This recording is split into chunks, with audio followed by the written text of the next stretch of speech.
Hi welcome to my channel. இன்றைக்கி பார்த்தீங்கன்னா ஒரு மேக்ஸ் பற்றி ஒரு ஃபுல் டீட்டெயில் வீடியோங்க. இதில் என்னெல்லாம் இருக்குன்னு சொல்லிடுறேன். மேக்ஸ் நோட்ஸ் எப்படி எடுக்கணும், அதுக்கப்புறம் பார்த்தீங்கன்னா நான் ஃபார்முலா நோட் வந்து எப்படி ரெடி பண்ணியிருக்கேன், ரெண்டுத்தையுமே நான் அந்த வீடியோவில் ஷேர் பண்ணிடுறேன். இப்போ நான் காமிக்கிற நோட்ஸ்லாம் பார்த்தீங்கன்னா என்னுடைய ஓல்டு நோட்ஸ், ஓகேங்களா. அதாவது நான் சுரேஷ் ஐஎஸ் அகாடமி, அப்புறம் வந்து பார்த்தீங்கன்னா கிருஷோபா அகாடமி, மின்னல் வேக கணிதம், உமா டிஎன்பிஎஸ்சி அப்படின்னு இருக்கும். அந்த சேனல்லாம் பார்த்தீங்கன்னா நான் எடுத்த நோட்ஸ் எல்லாம் இதெல்லாம் இருக்கும். இதெல்லாம் பார்த்தீங்கன்னா இப்போ நான் பார்க்குறேன்னா அப்படின்னு கேட்டால் கிடையாதுங்க. நான் இப்போதைக்கு பார்த்தீங்கன்னா டிவிகே தங்கமுத்து சாருடைய அந்த மேக்ஸ் தான் ஃபாலோ பண்ணி ப்ராப்பராக நோட்ஸ் எடுத்து ஃபார்முலா நோட் அப்படின்ட்டு ஒன்று போட்டு எழுதியிருக்கேன். இதுக்கு முன்னாடி நான் எடுத்த நோட்ஸுக்கெலாம் பார்த்தீங்கன்னா ஃபார்முலா நோட் அப்படிலாம் நான் போட்டதே கிடையாதுங்க. ஆனால் பார்த்தீங்கன்னா இப்போ பார்த்தீங்கன்னா போட்டிருக்கேன், ஓகேங்களா. அதே நான் உங்களுக்கு இந்த வீடியோவில் ஷேர் பண்ணுறேன். யூஸ்ஃபுல்லாக இருந்தது அப்படின்னா ஒரு லைக் பண்ணிவிட்டு சேனலை சப்ஸ்கிரைப் பண்ணிக்கோங்க. ஃபஸ்ட்டு நோட்ஸ் எப்படி எடுக்கணும் அப்படின்னு சொல்லிடுறாங்க. நீங்கள் எந்த யூடியூப் சேனலில் பார்த்து எடுத்தாலும் ஓகே. ஆனால் ஃபஸ்ட்டு பார்த்தீங்கன்னா உங்களுக்கு அது புரியணும். நீங்கள் ஒரு யூடியூப் சேனல் பார்த்து வீடியோ வந்து நோட்ஸ் எடுக்கிறீங்க அப்படின்னா அவங்க சொல்லி கொடுக்குறது உங்களுக்கு புரிஞ்சால் மட்டும்தான் நீங்கள் நோட்ஸ் எடுக்கணும். நீங்கள் வந்து இந்த மாதிரி நிறைய நோட்டை போட்டு நோட்ஸ் எடுத்து வைக்கிறதுனால எந்த பயனுமே கிடையாதுங்க. உங்களுக்கு அந்த டாபிக் புரிஞ்சிருந்தால் மட்டும்தான் நமக்கு யூஸ்ஃபுல்லாக பயன் இருக்கும், ஓகேங்களா.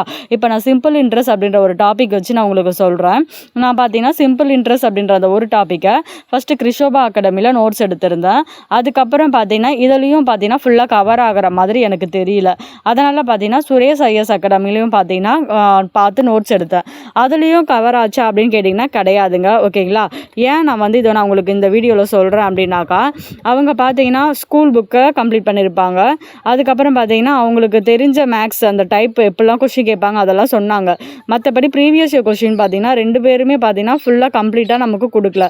ஆனால் இப்போ நான் பார்த்தீங்கன்னா டிவிகே தங்கமுத்து சாருடைய மேக்ஸ் ஃபாலோ பண்ணுறேன் இல்லைங்களா. அதில் எப்படி இருக்கும் அப்படின்னா ஃபஸ்ட்டு கான்ஸ்டப்பை சொல்லிவிடுவாங்க நம்மளுக்கு. இந்த டாபிக்னா இதுதான் ஃபார்முலா அப்படின்னு சொல்லிவிடுவாங்க. அதுக்கப்புறம் பார்த்தீங்கன்னா நம்மளே பார்த்தீங்கன்னா எப்படி போடலாம் அப்படின்றத சொல்லியிருப்பாங்க. இந்த சிம்பிள் இன்ட்ரெஸ்ட் அப்படின்ற டாபிக் மட்டும் நம்ம எப்படி பார்த்துருப்போம் இதில் அப்படி பார்த்தீங்கன்னா ஒவ்வொரு டாப்பிக்கும் தனியாக பார்க்கணும். சிம்பிள் தனியாக பார்க்கணும், காம்பவுண்ட் இன்ட்ரெஸ்ட் தனியாக பார்க்கணும், சிம்பிளுக்கும் காம்பவுண்ட் இன்ட்ரெஸ்ட்க்கும் இருக்கிற டிஃப்ரெண்ட்டை வந்து தனியாக பார்க்கணும். நம்ம இதே பார்த்தீங்கன்னா ஈஆர் தங்கமுத்து சார் எப்படி சொல்லி கொடுத்துருப்பாருன்னா ஒரு டயக்ராம் மெத்தடில் சொல்லி கொடுத்துருப்பாரு. அந்த ஒரு டயக்ராம் மட்டும் நீங்கள் போட கற்றுக்கிட்டீங்க அப்படின்னா ஃபஸ்ட்டு ஆரம்பத்தில் கஷ்டமாக இருக்கும். ஆனால் நீங்கள் அதை கற்றுக்கிட்டீங்க அப்படின்னாக்கா உங்களுக்கு அது ரொம்ப யூஸ்ஃபுல்லாக இருக்குங்க. அந்த ஒரே ஒரு டயக்ராமை வச்சு நம்ம 3 கொஸ்டினுக்கு ஆன்சரை கண்டுபிடிச்சிடலாம். செவ்வகம் மாதிரி இருக்கிறது பார்த்தீங்கன்னா சிம்பிள் இன்ட்ரெஸ்ட்க்கு, முக்கோணம் மாதிரி இருக்கிறது பார்த்தீங்கன்னா டிஃப்ரெண்ட்டு, ரெண்டுத்தையுமே சேர்த்ததை பார்த்தீங்கன்னா காம்பவுண்ட் இன்ட்ரெஸ்ட், ஓகேங்களா. இதுதான் பார்த்தீங்கன்னா 3த்துக்குமே சேர்த்து ஒரே மெத்தடு. ஆனால் அது எப்படி போடணுன்றதை நீங்கள் அந்த கிளாஸை வந்து கவனித்து நோட்ஸ் எடுத்து அவர் கொடுக்குற அந்த ஒரு டாப்பிக்கு ஒரு 20 சம் கொடுக்குறாருன்னா அந்த 20 சம்மும் நீங்கள் ஒர்க் அவுட் பண்ணணும்.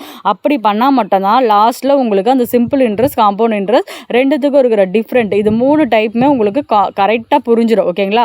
2 கிளாஸ் இருக்குது, 4 மணி நேரம் அப்படிலாம் நம்ம பார்க்கவே கூடாதுங்க. நம்ம ஸ்டெம் பண்ணுறத டைம் பார்த்தீங்கன்னா நமக்கு யூஸ்ஃபுல்லாக இருக்கணும். இப்போ நீங்கள் 1 மணி நேரம் பார்த்து ஒரு வீடியோ நோட்ஸ் எடுக்கிறீங்க அப்படின்னா அந்த 1 மணி நேரத்தில் எல்லா டாப்பிக்கும் கவர் ஆகுமா அப்படின்றத நீங்கள் பார்க்கணும், ஓகேங்களா. எல்லா டாப்பிக்கும் கவர் ஆகணும், எல்லா மாடலும் கவர் ஆகணும். அந்த மாதிரி இருந்தால் மட்டும்தான் இந்த போட்டித் தேர்வுக்கு பார்த்தீங்கன்னா நமக்கு அது யூஸ்ஃபுல்லாக இருக்கும். நம்ம வந்து நோட்ஸ் எடுக்கணும், ஒரு டாப்பிக்கு சீக்கிரமாக நோட்ஸ் எடுக்கணும் அப்படின்னு நினச்சிலாம் எடுத்தோம் அப்படின்னாக்கா அது கண்டிப்பாக பார்த்தீங்கன்னா நமக்கு கை கொடுக்காது, ஓகேங்களா. இப்போ நான் உங்களுக்கு சொல்கிறேன். இப்போ சார் பார்த்தீங்கன்னா மென்சுரேஷன் முடிச்சு நிறைய டாபிக் கம்ப்ளீட் பண்ணிட்டாரு. இன்னும் பார்த்தீங்கன்னா ஒரு சில டாபிக் மட்டும் தான் இருக்குது மேக்ஸை கம்ப்ளீட் பண்ணுறதுக்கு. நீங்கள் இனிமேல் பார்த்தீங்கன்னா டிவிகே தங்கமுத்து சார் மேக்ஸை ஃபாலோ பண்ணி நோட்ஸ் எடுத்தால் கம்ப்ளீட் பண்ண முடியுமா அப்படின்னு சொல்லிட்டு நிறைய பேர் கமெண்ட்டில் கேட்குறீங்க. கண்டிப்பாக முடியுங்க. ஆனால் குரூப் 2 எக்ஸாம்குள்ளே முடியுமா அப்படின்னு கேட்டால் ஒரு டவுட்டு தான். நீங்கள் வந்து டெய்லியும் பார்த்தீங்கன்னா ஒரு வீடியோ அப்படின்னு பார்த்தீங்கன்னா கண்டிப்பாக வந்துடலாம். சார் பார்த்தீங்கன்னா இப்போ 40+ வீடியோ போட்டுட்டாரு.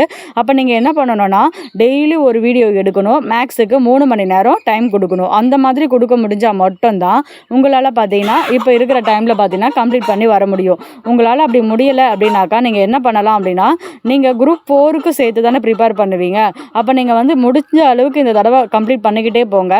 இதுக்கப்புறம் நோட்டிஃபிகேஷன் வந்ததுக்கப்புறம் சிலபஸ் கம்ப்ளீட் பண்ணுறது அப்படின்றதே ஒரு கொஞ்சம் கஷ்டமான விஷயம் தான். இதில் மேக்ஸ் நோட்ஸே எடுத்து கம்ப்ளீட் பண்ணணும் அப்படின்னாக்கா அது வந்து ரொம்ப கஷ்டமாக இருக்குங்க. ஏன்னா ஜிஎஸும் படிக்கணும், மேக்ஸும் பார்க்கணும், தமிழும் பார்க்கணும் அப்படின்ற போது அப்போ நீங்கள் என்ன பண்ணலாம் அப்படின்னா முடிஞ்ச அளவுக்கு நோட்ஸ் எடுங்க. ஓகேங்களா? உங்களால் ஒரு நாளைக்கு ஒரு வீடியோ தான் எடுக்க முடியுதுன்னா ஓகே. ஒரு வீடியோ எடுத்தால் கூட சொல்கிறாங்க, நோட்ஸ் எடுத்ததோடு அப்படியே வச்சிடக்கூடாதுங்க. நீங்கள் எடுத்த நோட்ஸை நீங்கள் ஃபஸ்ட்டு ஒரு வாட்டி நோட்ஸ் எடுத்துடணும். அடுத்து நீங்களே எழுதின சம்மை நீங்கள் ஒரு வாட்டி ரீட் பண்ணி பார்க்கணும். அடுத்து பார்த்தீங்கன்னா இந்த இத்தனை டைப் இருக்குது, இத்தனை மாடல் இருக்குது அப்படின்ட்டு நீங்கள் தான் எடுக்கணும். இந்த ஃபார்முலா நோட்டை நான் உங்களுக்கு காமிக்கிறேன் இல்லைங்களா? இதை பார்த்து நீங்கள் எடுத்துக்கோங்க. ஓகேங்களா? நீங்கள் மேக்ஸை போகிறீங்கன்னா ஆரம்பத்துலேருந்து போகணும். அதாவது நம்பர் சிஸ்டம்லேருந்து போகணும். நம்பர் சிஸ்டம்னா என்னது, என்னென்ன எண்கள் இருக்குது, இயல் எண்கள் இருக்குது, வர்க்க எண்கள் இருக்குது, கன எண்கள் இருக்குது. நான் தமிழில் சொல்லுவேன். வர்க்கம்னா என்னதுன்னு நம்ம அதை போட்டு பாடும்போது தான் தெரியும். அந்த ஸ்கொயரில் வர்றதுலாம் வர்க்க எண், க்யூபில் வர்றதுலாம் கன எண். இதெல்லாம் பார்த்தீங்கன்னா நமக்கு எப்போ தெரியும்னா, நம்ம வந்து ஒரு நோட்ஸ் எடுக்கிறோம், ஒரு ப்ராப்பராக பார்த்தீங்கன்னா ஒரு கிளாஸை ஃபாலோ பண்ணி கரெக்டாக ஃபாலோ பண்ணிட்டு போகும்போது மட்டும்தான் எல்லாமே நமக்கு புரியும். மேக்ஸை பார்த்தீங்கன்னா நீங்கள் ஆரம்பத்துலேருந்து போனால் மட்டும்தான் உங்களுக்கு யூஸ்ஃபுல்லாக இருக்குங்க. ஆரம்பம்னா என்ன, இந்த சிஸ்டர் ஆரம்பம்ன்றாங்களே தவிர எதுவுமே ஃபுல்லாக சொல்ல மாட்டாங்க அப்படின்னு நினைக்காதீங்க. இப்போ எப்படி நம்ம தமிழுக்கு வந்து இலக்கணம் வந்து பேசிக் அப்படின்னு சொல்கிறோமோ, அதே மாதிரி மேக்ஸுக்கு பார்த்தீங்கன்னா கூட்டல், கழித்தல், பெருக்கல், வகுத்தல் இது எல்லாமே பேசிக். ஓகேங்களா? இதெல்லாம் பார்த்தீங்கன்னா நீங்கள் ஃபஸ்ட்டு ஸ்ட்ராங் ஆகிட்டு உங்களுக்கு புரிகிற மாதிரி ஒரு யூடியூப் சேனலை நீங்கள் தேர்ந்தெடுத்துட்டு அவங்க கொடுக்குற அந்த வீடியோ கிளாஸை நீங்கள் கரெக்டாக ப்ராப்பராக நோட் போட்டு நோட்ஸ் மேக் பண்ணணும். நோட் மேக் பண்ணுறதோடு அப்படியே இருந்துடக்கூடாது. ஒரு டாபிக் நீங்கள் கம்ப்ளீட் பண்ணுறீங்க அப்படின்னா அதுக்கான ஒரு ஃபார்முலாவை எடுக்கணும். ஃபார்முலா நோட் எப்படி எடுக்கணும் அப்படின்னா, ஒரு டாப்பிக்கில் இத்தனை டைப் இருக்குது, இந்த டைப்புக்குள்ளே இத்தனை மாடல் இருக்குது அப்படின்ட்டு நீங்கள் எழுதணும். ஒரு வேளை நீங்கள் உங்களுக்கு ஒரு சம்மு பார்த்தீங்கன்னா ரொம்ப கஷ்டமாக இருக்குது, ஆன்சரே வரமாட்டுது அப்படின்னா அந்த சம்மெல்லாம் நீங்கள் ஃபார்முலா நோட்டுக்கு கொண்டு போயிடணும். ஓகேங்களா? அதே மாதிரி இன்னொரு வீடியோவில் பார்த்தீங்கன்னா கஷ்டமான சம்மெல்லாம், அதாவது சில சம்மெல்லாம் மனப்பாடம் பண்ணுற மாதிரி இருக்கும். அதெல்லாம் வந்து நான் உங்களுக்கு அடுத்தடுத்த வீடியோவில் சொல்கிறேன். ஓகேங்களா?